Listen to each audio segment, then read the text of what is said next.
अस्सलाम वालेकुम जी। ਅਸੀਂ ਇਸ ਟਾਈਮ ਮੌਜੂਦ ਹਾਂ ਜੀ ਰਿਆਜ਼।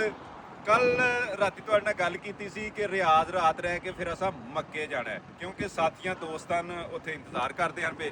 ਅੱਜ ਸਾਡਾ ਨਾ ਥੋੜਾ ਜਿਹਾ ਪ੍ਰੋਗਰਾਮ ਚੇਂਜ ਹੋ ਗਿਆ। ਰਿਆਜ਼ ਤੋਂ ਅਸੀਂ ਸਿੱਧੇ ਮਦੀਨੇ ਜਾ ਰਹੇ ਹਾਂ।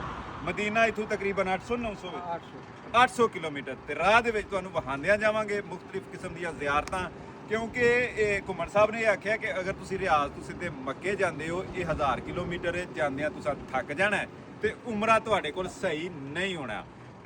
ਮਦੀਨੇ ਜਾਓ, ਮਦੀਨੇ ਜ਼ਿਆਰਤਾਂ ਕਰੋ, ਨਾਲੇ ਰਾਤ ਗੁਜ਼ਾਰੋ। ਮਦੀਨੇ ਤੋਂ 400 ਕਿਲੋਮੀਟਰ ਮੱਕਾ ਹੈ, ਉੱਥੋਂ ਨਿਕਲਿਓ 400 ਕਿਲੋਮੀਟਰ ਯਾਨੀ ਕੋਈ 50-60 ਕਿਲੋਮੀਟਰ ਪਹਿਲਾਂ ਤੁਸੀਂ ਹਰਾਮ ਬਣਨਾ ਪੈਂਦਾ ਨਾ, ਤੇ ਨਾਲੇ ਤੁਸੀਂ ਥੱਕੋਗੇ ਨਹੀਂ ਔਰ ਆਰਾਮ ਸਕੂਨ ਦੇ ਨਾਲ ਝੱਸ ਨਾਲ ਉਮਰਾ ਕਰੋਗੇ। ਤੇ ਇਨਸ਼ਾਅੱਲਾ ਤਾਲਾ ਹੁਣ ਮਦੀਨੇ ਦੇ ਰਸਤੇ ਦੇ ਵਿੱਚ ਜੋ ਕੁਝ ਵੀ ਸਾਨੂੰ ਵੇਖਣ ਨੂੰ ਮਿਲਦਾ, ਸਾਨੂੰ ਤਜਰਬਾ ਹਾਸਲ ਹੁੰਦਾ, ਤੁਹਾਡੇ ਨਾਲ ਸ਼ੇਅਰ ਕਰਦੇ ਰਵਾਂਗੇ। ਬਹੁਤ ਸ਼ੁਕਰੀਆ ਸਾਰੇ ਭਾਈਆਂ ਦਾ। ਰਿਆਜ਼ ਦੇ ਵਿੱਚ ਬੜੀ ਖਿਦਮਤ ਤੇ ਬੜੀ ਸੇਵਾ ਕੀਤੀ ਹੈ। ਨੇਕੀਆਂ ਦਾ ਮੀਟਰ ਇਹਨਾਂ ਦਾ ਰਾਤ ਦਾ ਪਿਆ ਚੱਲਦਾ ਤੇ ਹੁਣ ਤੱਕ ਪਿਆ ਚੱਲਦਾ।